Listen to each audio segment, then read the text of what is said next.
The American mind control projects began at the end of the Korean War. We had POWs come back from Korea that had been captured by the Chinese and the North Koreans and put in POW camps over there where they had to, they're subjected to re-education classes, communist indoctrination classes, sleep deprivation, hypnosis, drugs, in attempts to control what these people thought and to change their personalities. I got some history for y'all that fits in with this. Here we go. This is the book, The Manchurian Candidate by Richard Condon. Now, I believe he wrote this in 1961. This is not a first edition, but let's crack it open because we can find when it was published. And the question is this, because here's my understanding. The book was written. They optioned it for a screenplay and a movie. Frank Sinatra plays a key figure in here. Frank Sinatra, was also good friends with Jack Kennedy, helped him get elected with his mob connections, these sort of things, right? And then after Kennedy's whacked, possibly by a Manchurian Candidate, Frank Sinatra takes his movie off the market, and you don't see it for a long time. And then they remade it in the last 10, 15 years with Denzel Washington and Liev Schreiber. But let's see if we can get the lowdown on this. This is a copyright 1959, and this is a 1987 or 2003 reprint. Oh, by Louis Manan? Oh, he did the intro. He also did the Metaphysical Society, which is a great book. Yeah, that's very interesting, right? Yeah, Metaphysical Society is very interesting. Yeah, so this is a book, but you can see two different movie versions. Actually, it says right here who. I could have just read the cover. Brilliant and exhilarating, says the Operation Mockingbird New Yorker. So whether you want to read the book or you want to see it, just see what they were trying to do back then. Now, you heard some of these researchers. We didn't have the B-roll and licensing and all that sort of stuff for that version that you guys were just seeing, because that's like the director's cut. So Jose Delgado was a Yale professor, and he had this experiment where he wanted to hook up these electrodes to a bull's brain and then see if he could push some buttons and make the bull like not charge. And he did that experiment, and it was like a big thing because they're like, oh, we can control the minds of animals. Eventually they can do that to people. Hashtag Neuralink. So there's these plans that have been going on a long time. And there's agendas that are in there, and they need fresh faces on these agendas. You know, you can't just show, it's the ARPA, DARPA faces from the past 60 years. You're going to need some new people on that end, right? Yeah. So out of DARPA, you get mRNA, and you're going to need a fresh face to sell mRNA to the public. Now, we got this guy in the wings. He's been working on this bore-taint medicine injection, chemical castration thing for Pfizer called Improvac. We could probably get him to be like the front guy during this thing. His name's Albert Bore-taint Bourla, and he's the world's most famous veterinarian. And you should listen to him, and you should take the experimental mRNA produced by DARPA and distributed by Moderna et al. And, Pfizer, all great places. He's a CEO kleptomaniacs. of Pfizer. Right. Yeah. It's I forget what I was going to say in regards to, what's ironic, because if people knew history, it wouldn't be such an easy sell for Bore-taint Bourla. I think the issue becomes, so like you can hook up electrodes to an animal's brain and gain the results you need more effectively. But the one problem with humans is that we have self-reflective consciousness, conceptual consciousness. So it takes much more. You almost have to arrest the portion of the brain that allows for reason, self-reflection, reflexivity, if you will. You have to arrest their development?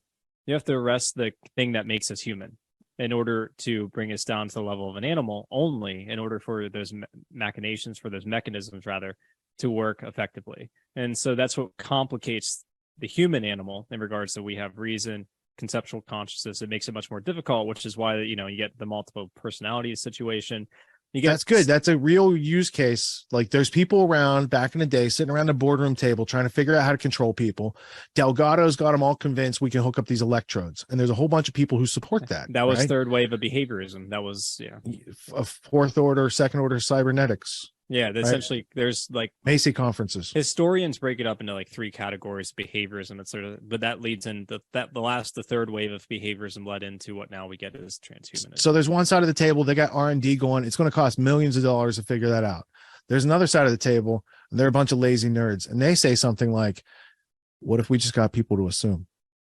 And then Operation Mockingbird comes in, and it's like there's a narrative, and everybody's saying the same narrative, so it must be true.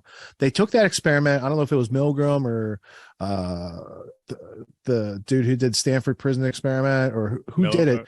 But when you have a bunch of people in a room and 2 + 2 = 5, and everyone raises their hand, and you feel like a jerk not raising your hand, so you want to comply with the group, there was like those whole set of experiments that were done. Yep. That's what they're putting in the practice. That they're putting non-informed consent, medical experimentation that would make the Nazis blush and be like, we should have thought of that. And all these other things combined at the same time with a whole bunch of national security directors who back the wrong story consistently. Now I want to take you to where they come from, because Alex Jones said it in the first part of that clip, and you guys might not remember because that was 20 minutes ago. So let me just take you back in time. Let's go to the history blueprint. This is the Odessa Network. And if you don't know what the Odessa Network is, it's the post-World War II Nazis. It's the people who funded the Nazis, protecting their favorite Nazis. It led to things like NATO. Is there a thing going on with NATO over in Europe these days? I don't keep up with the news. It led to things like Operation Gladio, Operation Paperclip. And in Operation Paperclip, you're bringing folks like Klaus Barbie and Otto Skorzeny over to America. But you've also got, going back to what Alex said, the origins of special ops. Now, he said the Nazis trained the CIA. That's true, but MI6 was funding it, and MI6 funded the creation of the Nazis. So those organizations that funded the Third Reich, yes, they were then creating Mossad and training Mossad. Yeah. They were creating OSS and CIA. Like there's Germans like Reinhard Gehlen. I'll go to him in a second. He helped to train the Mossad. So a Nazi that, did all these atrocities is over there training the new state apparatus, as an example. You have also above Green Berets, British Commandos, George de Mohrenschildt, and he's connected with Lee Harvey Oswald. Yes, he is. That's a very strange. But I'm taking a left turn in Albuquerque because that's the easy route. Let me take the hard route. These ideas of the British Commandos. All right. There's a history during World War II. So if you go back in the history of British Commandos, let's do it for a second. I know you probably haven't done this research. So there's British Admiralty, there's the Royal Marines, there's MI6 Intelligence Service. They came up with this idea for the need of British Commandos. Now, we used to have a British Commando training camp because we didn't have our own back in the day. So we had one that was theirs. It is called Camp David today. It used to be, before being a presidential retreat, it was an assassination training camp, much like Camp X on the other side of the Canadian border. So our Green Berets are coming from a British standard of special forces, right? So I went in, I researched what are the history and origin of all the special forces groups. Where did they get their ideas? Well, it's interesting because you got people who were, in on the death of Kennedy that were directly created by Reinhard Gehlen, these other groups, Dr. Franz Sick and the Gehlen organization, the Nazis, the Odessa Network. So the British had commandos, and then after World War II, they're taking this Odessa Network and they're spreading it around. So let me go over to let's see if I go to Special Forces. Do I get there from here? No. Let's go back to the British Green Berets, and then we have Special Forces in the United States. We have the Army Green Berets. They had them first, right? And then you get into that, and then you can see participation over time. But I remember going back, and there's some really interesting guys from the British side in the 1920s who learned all the combatives and hand-to-hand combat back in the day. And those combat techniques are like the history and lineage of what's taught today. So British Commandos, James Bond, Special Forces, commando techniques of one-on-one fighting and special weapons and tactics, all these sort of things, does have a history and lineage that runs through Germany, but that train that runs through Germany, bad metaphor, started in Britain. Well, it starts with assassination techniques, and then it leads to sort of special forces that you get, like, Army Rangers today, you get Navy SEALs, you get those, but, it starts out from an origination standpoint with assassination first and foremost as their primary goal. Then it expands into these larger groups that do special ops that are just sort of like larger scale assassination, if you will. Let's take another step back. The 30 AU, or the 30 Assault Unit, or the number 30 Commando Group was one of the British Empire's special commander groups. You had people attached to it like Werner von Braun, right? Didn't he come back over here? There's Operation Torch, Ian Fleming and the gang, right? So they had these auxiliary units, they called them, and that was under C. So in the James Bond movies, they have M. This guy's called C, Colonel Colin Gubbins, and he would sign his paperwork, and Ian Fleming worked for him. He'd sign his paperwork with a C. Now, I say that you have to imagine it, but I know I have, oh, here it is. I had that guy's memoirs. Here's C's memoirs. You want to know what it's called? I'll give you a second to guess. Here it comes. It's called C. And you get to learn about Sir Stuart Graham Menzies. The secret. Oh, no, actually, C was the second guy. Menzies was the guy who came after Gubbins. So let's go back to our assault unit history here. Press this button here. Back to Gubbins, and we're talking about people who are running the MI6, right? So on top of their intelligence network, because you have the secret intelligence branch, right? And that turns into our OSS during World War II, is being created. Here's Gubbins in charge of our OSS. So in the history of MI6 controllers, I'm pretty sure that Gubbins and then Menzies was the other one that came up. Let me go to Stuart Menzies. And you're going to see these are the creators of these assault units that the Americans just adopted, right? So Menzies, this guy right here, Adopted C, and expanded. right? So yeah, because it was C, more associated with assassination on the British side. We expanded to more special operations on the American side, but same idea. well, they were the teachers of it. So Right. Stuart Menzies went by C. He was in charge of MI6. Let me take you back to the history blueprint. This is during the time of World War II. He's the spy master. He worked with Sidney Riley, who was their great spy prior to that, right? Menzies ran the Baker Street Irregulars with Ian Fleming, Evar Bryce, Vincent Astor, all these other characters that were involved in the infiltration of America and the creation of American intelligence, because he was in control of the Double Cross Committee, which is the double cross system, which knew that America was going to get attacked at Pearl Harbor, but didn't think to tell us. This double cross system is the intelligence Rosetta Stone hub of the Anglo-American establishment. This is how British intelligence took over American intelligence by creating American intelligence. And it's still this way today, which is why you can't see those JFK records, because British intelligence has 75 years security and secrecy. That's the gist of what Tucker's telling you, but not telling you. What's Deep interesting capture. is I didn't realize this. Gubbins was born in Japan. This has been during the British sort of occupation, the Meiji Restoration, July 2nd, 1896. Was the younger son and third child of John Harrington Gubbins, or Oriental Society of the British Legation. That's really fascinating. I had no idea that he was his parent. I wonder, that brings a lot of questions up into his parents, who his parents were then. Well, here's another British MI6 linguist, consular official, and diplomat. Father of Sir Colin McVean Gubbins. Let me see what this leads to. This is the MI6 director that presided over the That's Cambridge Colin 5 Gubbins. spy ring, Same. Percy Yeah. Silito. He used to work for De Beers. That's what qualified him to be in charge of MI6.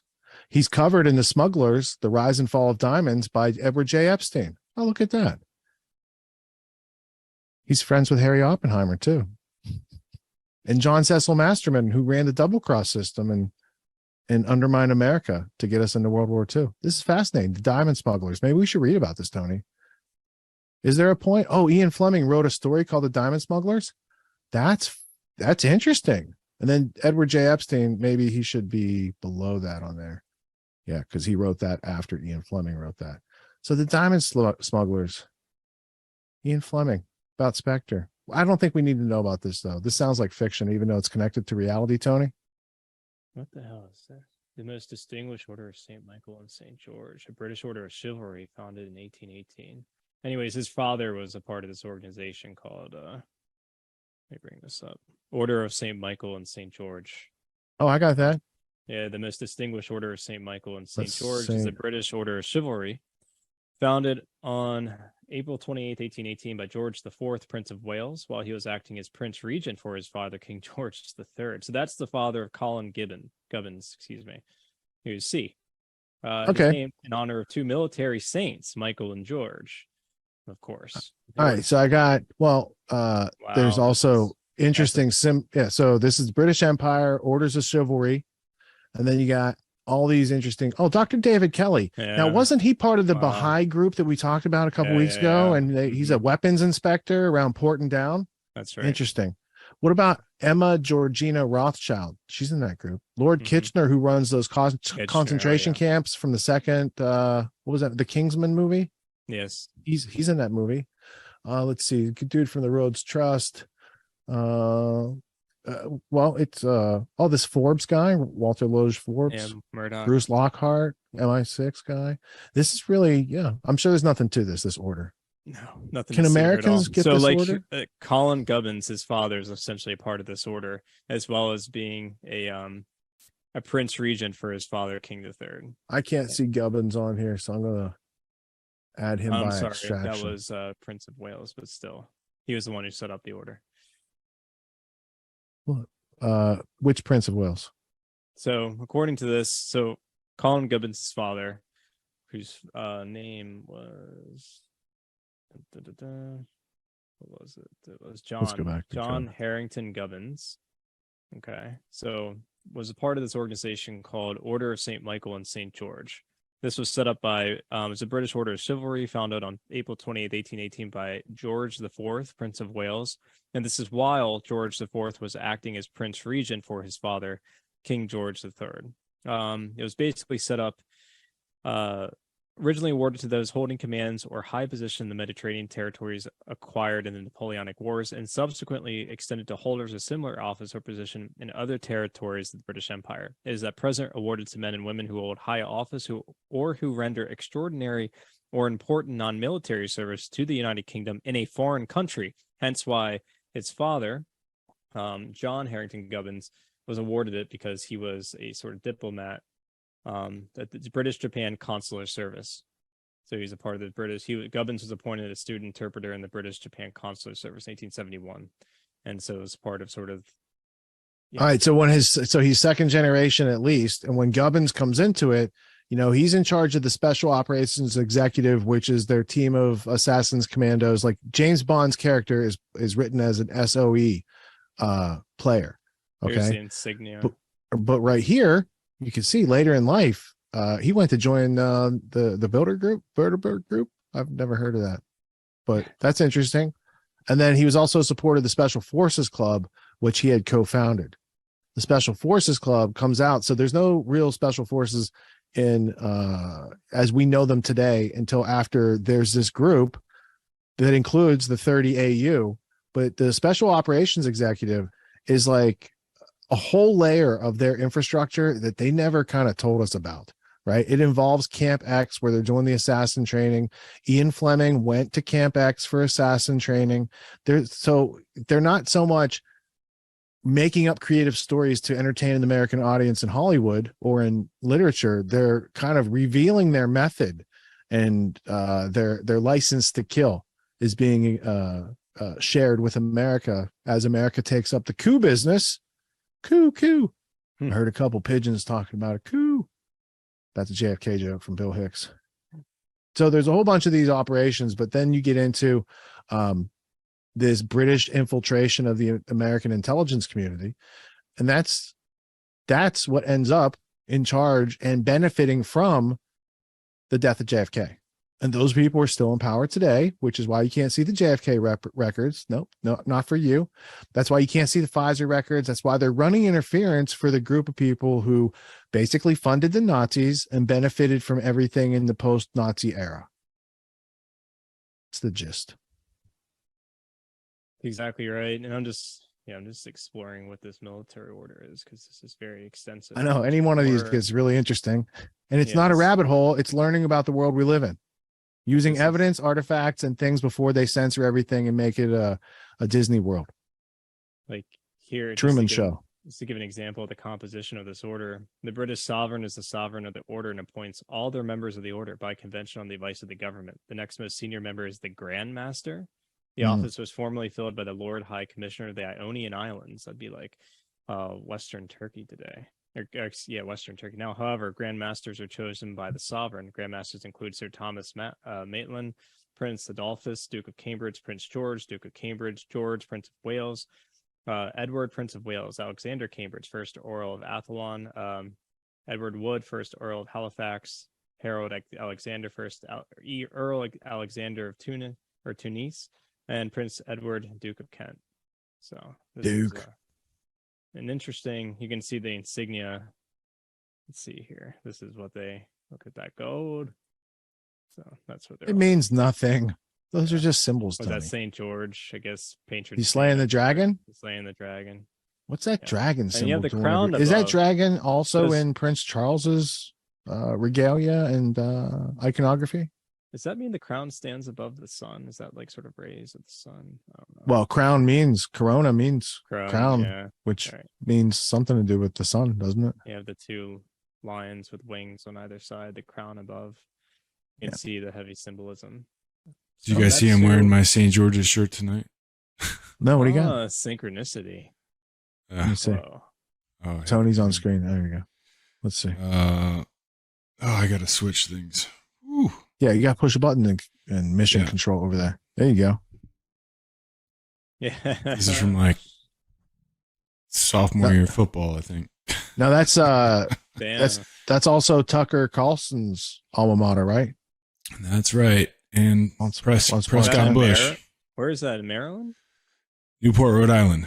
Rhode Island. Right, okay. right there where Ocean Drive. Where they have all those big nice mansions from the Mhm. people in the opium wars back in the day who didn't lose the war. They were the ones funding the war.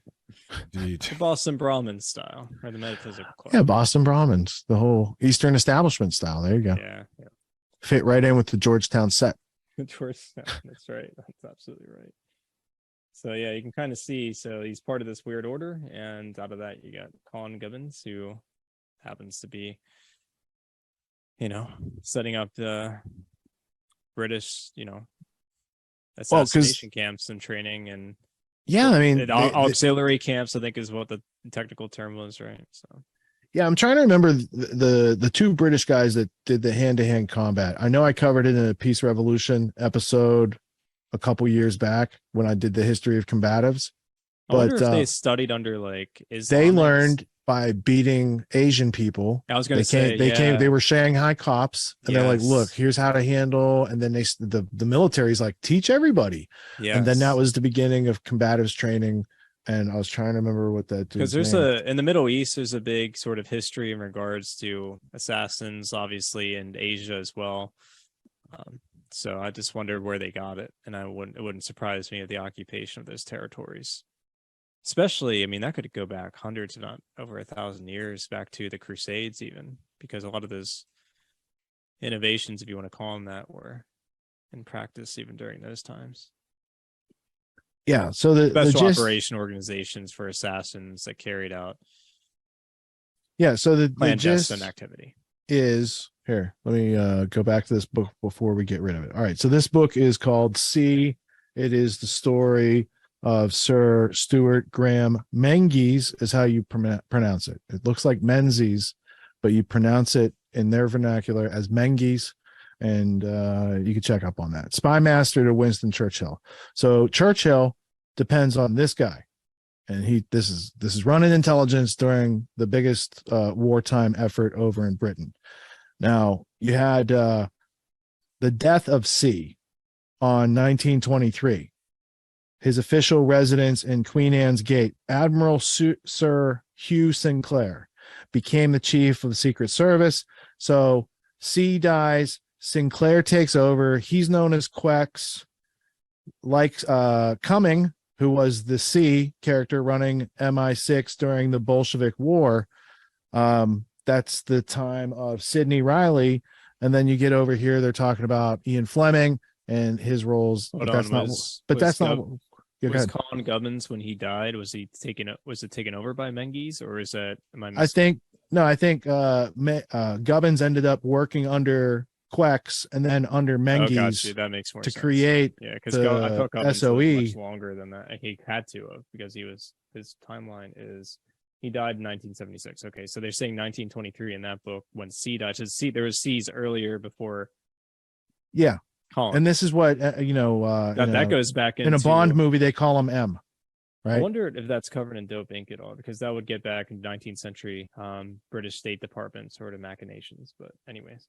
So just like Tucker said that Mike Pompeo and these other guys, they're running the CIA. So they know what's in those boxes. They know what's in those documents. They're the ones holding them back, saying it's bad for the agency. Over on the other side of the pond, this guy, Menges, he's in charge of the Ultra. He's seeing all the decrypts. He's the only one who gets to see all the intercepts, right? Those intercepts in the time of Churchill in World War I was working in room 40. Operation Sea Lion. That's what he it was. Yeah. saw the intercepts. They knew the Lusitania was going to be sunk, and they let it go so that America would get into World War I. This is World War II. So now Churchill's in control because he was the badass who got America into World War I and helped out with the other agreements that were being cut at that time and went with the narrative. He's now in control, and this guy's the Churchill on the spot. He's looking at all the intercepts. They're working in the double cross system. He's working at some point under John Cecil Masterman. He sees that they're getting the questionnaires from Japan because they've got spies in Japan and Nazi Germany. They know they're going to attack Pearl Harbor, and they're like, great, let's take it to America and help get these questions answered so they can get America into the war. So what turned into later the Joint Intelligence Committee of the Anglo-American Establishment, I mean, it has a long history. So I wasn't just satiated when I learned the history of OSS and CIA. A great book to read will be The Old Boys by Burton Hirsch. It's going to tell you it's the Wall Street elite and the organization they created. It's, over here, Wall Street lawyers create the intelligence agencies, and in the UK, the big brother country, it's City of London bankers that create the intelligence agencies. And from that, that lawyers work for people with money. So bankers, then lawyers are number two. Who does number two work for? The City of London bankers, who have a intelligence agency that can conduct the assassination of a sitting president in the United States, not just once, but probably twice, if you look at the evidence, and successfully cover it up beyond reasonable doubt because the enemy speaks the same language as we do. I mean, that's some Manchurian Candidate shit. It's interesting, sort of like just going through even the wiki of this. It says here, this is Colin Gubbins. His experiences in the Russian, this is the interwar period between World War I and World War II. This is sort of where he's learning how to manipulate both sides. Double cross. So this is what it's stated here, just on the wiki alone. It says here, quote, his experiences in the Russian Civil War and the Irish War of Independence stimulated his lifelong interest in what he called irregular warfare. One of the lessons drawn from the latter war was the importance of captured enemy documents, which had provided the security forces with a wealth of invaluable intelligence on the IRA. Upon later establishing SOE, one of the key security features introduced was, quote, commit as little as possible to writing. Memorize if you can. If you must carry, that's Heathus Angleton. That's his memory, sort of the idea that he was in and of himself a database. Anyways, back to the wiki. If you must carry documents, select what you must carry, burn all secret waste and carbons. End quote. After a period with signals intelligence at GHQ India, Gubbins graduated from the Staff College of Quetta in 1928. In 1931, was appointed GSO3 in the Russian section of the War Office, having been promoted to brevet major. In 1935, he joined MT1, the policymaking branch of the Military Training Directorate. In October 1938, in the aftermath of the Munich Agreement, he was sent to Sudetenland as a military member of the International Commission, promoted to brevet lieutenant colonel.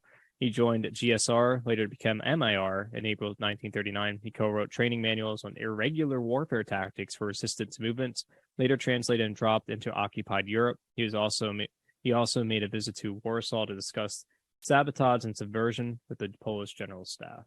And that's just sort of like the basic stuff you'll get from Wiki. That shows you the interest in making sure that they have intercepts, documentation, but they themselves don't commit anything to writing, playing both sides, making sure what they're not saying there is creating also false documentation, which is a key British hallmark in regards to dossiers and memos and, creating sort of false narratives that are needed in order to get America into war or, propagandize whatever side against each other, even though they act as though they're on our side. That's how double cross works. Yeah, we're on your side, but we're just going to withhold information or tell you fake information in order to make sure that you stay on our side. And by our side, we mean do what we want you to do. Well, they even put it right there in the name. They call it the 20 committee because it's XX, but XX in Latin, Roman numerals, is 20. Well, what is XX also? It's a double cross. And they use X2. The American version is still XX. They just call it X2. It's still double cross. It's the Americans who are loyal to the opium syndicate working with our former enemy, the British Empire, to undermine America and bring it back into a global government situation. Like Cecil Rhodes and his coterie of acolytes who followed in his footsteps still want to this day, ironically enough. I mean, they're close to getting it. But Grand Theft World stands in their way. So go ahead. He's a part of the prime mover, being one of the main individuals that helped set up this organization called that you alluded to, Rich, Special Operations Executive. And it was a secret British World War II organization founded in July 22nd, 1940 under Minister of Economic Warfare Hugh Dalton. And from the amalgamation of 3 existing secret organizations, its purpose was to conduct espionage, sabotage, and reconnaissance in occupied Europe, and later also in occupied Southeast Asia against the Axis. And in America, those are SOE agents that they sent here. There's British Security Coordination, BSC, that was set up in Rockefeller Center, but they sent spies from SOE, Ian Fleming, Roald Dahl. Well, so Ian Fleming wrote. Well, it says here that Baker Street those who are part of the liaison with it were sometimes referred to as the Baker Street Irregulars. Right, which comes from Sherlock Holmes, who was written by Conan Doyle, who said he wanted America back in the British Empire. So these guys take a name from a guy who started this whole Anglo-American idea before Cecil Rhodes even was in power, right? That was a Pilgrim Society book that refers to Conan Doyle having that agenda. So Baker Street Irregulars, who are they? Oh, they're just children's book writers. You got this guy who wrote Charlie and the Chocolate Factory, Roald Dahl. You got this guy who wrote Chitty Chitty Bang Bang, Ian Fleming. These are they're not assassins in your country. These are just they're people working with, the British diplomats in Washington. Don't worry about it. Don't worry about it. Don't worry if they're killing people in America who might be pro-German. And don't worry about it.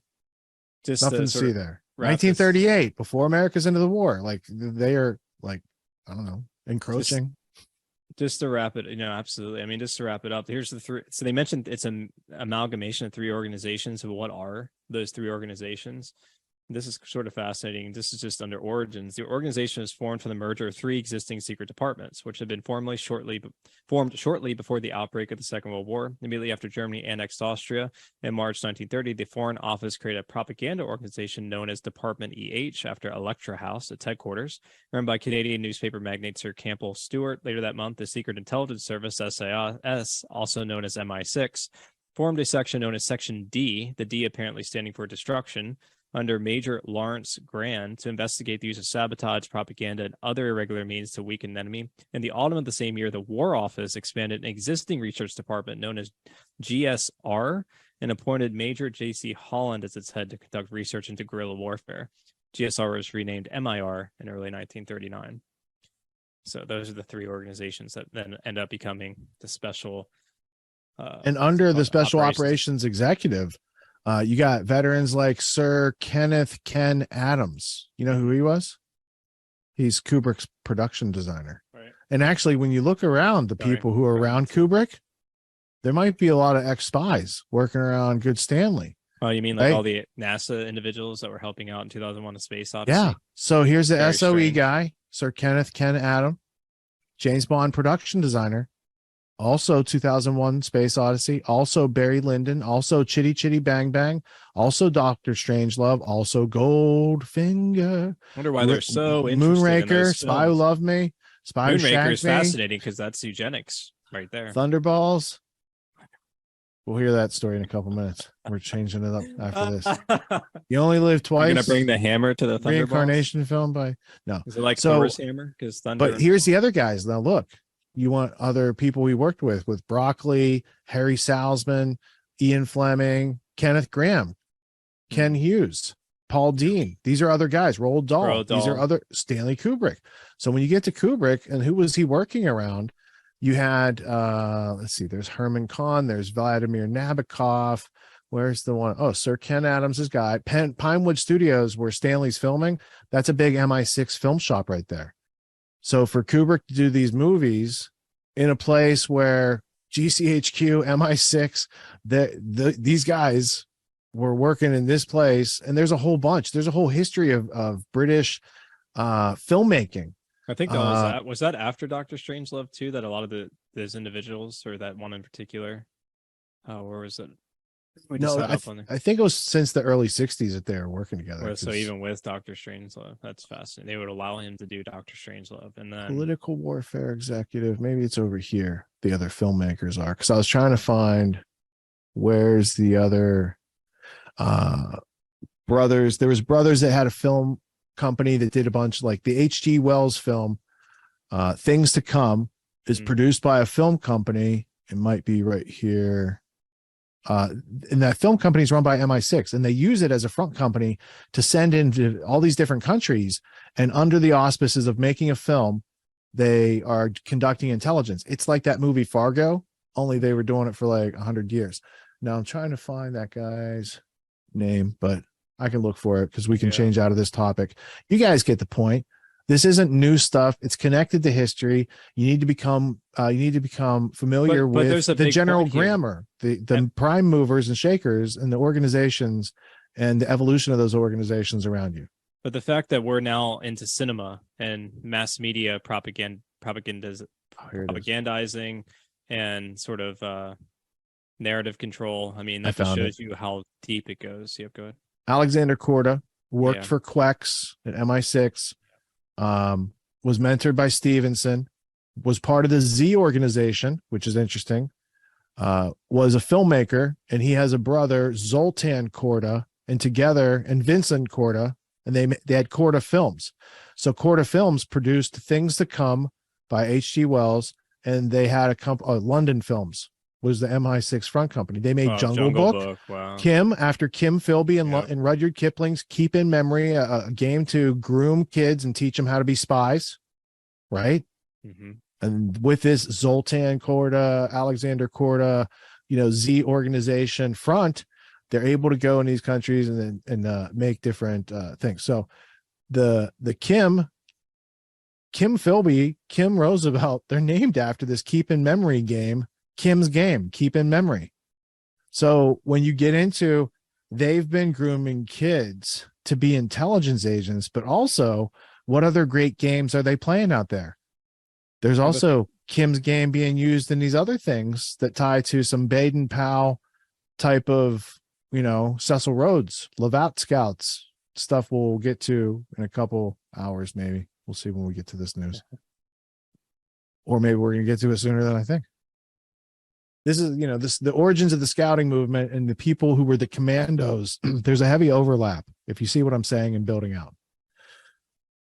When you see something like these scouting sex abuses, of which, like, there's a lot of them. There's two elements going on. One, they abuse the children, and two, then they take these traumatized, abused children and train them to become assassins, to become special military operations men. So they take some there's a pattern of abuse. MK Ultra. Yeah, that's what's and that was going on before behaviorism was even founded as a science. Yeah. To give people context. In the woods of Rhodesia, it was going on. There you go. Right. Exactly. Yeah. Right, so there's a pattern of taking traumatic people and then using them to commit heinous atrocities, crimes, assassinations, murders, special operations for military, intelligence gathering.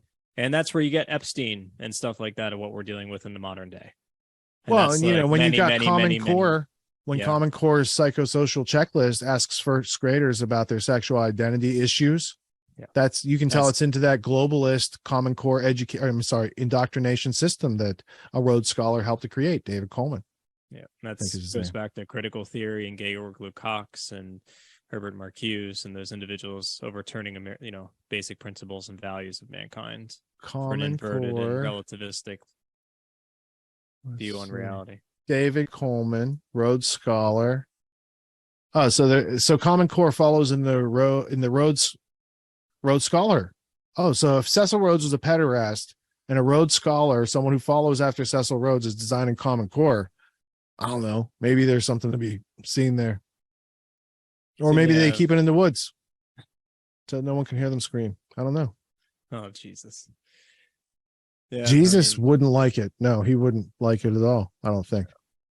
No. But if he was here, he'd probably get canceled like Kanye. Just saying. What makes the Grand Theft World podcast unique, invigorating, exciting, and informative? Most other podcasts out there are either doing straight up interviews or they're just covering the daily news. They're covering current events from the day they happened. And that is effective. It's useful. It's a great starting point. And then sometimes these current events change during the week past the first story. So we like to give it a little time. You have to wait till some of the dust settles on these stories in order to give them accurate coverage. And the other thing that's really missing in the media landscape is covering the articles that are coming out every day. That's great. That's necessary. But who's bringing in contextual history so that you can understand what has been going on for decades and decades to lead up to the machinations and actions that we see unfolding today? So what we do here on the podcast is we cover current events. Many of these things are censored, but we wait about a week. As a forensic historian, I focused mainly through my career on the history of globalism and collectivism and things that they call maybe the New World Order. There's a lot of facts to these sort of circumstances, groups, events, activities, working groups that they've had over time. So for Grand Theft World listeners, we not only break down the current events, most of which that are censored during the week, we provide you with contextual history, we give you the source notes, the references, we do deep dives, and this really empowers you with an understanding of context and history so that you can make more informed decisions in your life. There's also a community, a membership where you guys can actually ask questions. We can get into the show and share evidence. And there's a town hall weekly for Grand Theft World for those who listen to it and are interested in covering the stories that we don't get to during a 6-hour show. Listening to it an hour a day, you could easily consume the week's news, but you're going to have substance and meaning and context and understanding. And with that, you can make higher quality decisions in your life. So if you're interested in more quality in your life, go to grandtheftworld.com, click podcast at the top, and we'll see you there. Thank you. These allegations are false. This isn't Grand Theft Auto, folks. This isn't a video game. What are the most surprising things that you discovered once you started pulling on that thread? Who he was connected to, what institutions he was influential over, what events he participated in? Come on, man. What are we talking about? Come on, man. No. You don't have to think about it, dude. I got this quote because you said you didn't know much about Klaus Schwab. I made it my job to, as soon as this happened, I'm like, okay, this guy's their front man. Let me learn about the official history of the World Economic Forum. I got their 40-year history. I got every book that Klaus Schwab has written or ghostwritten. I went through those books. This is one of the most interesting passages. Come on, man. Come on.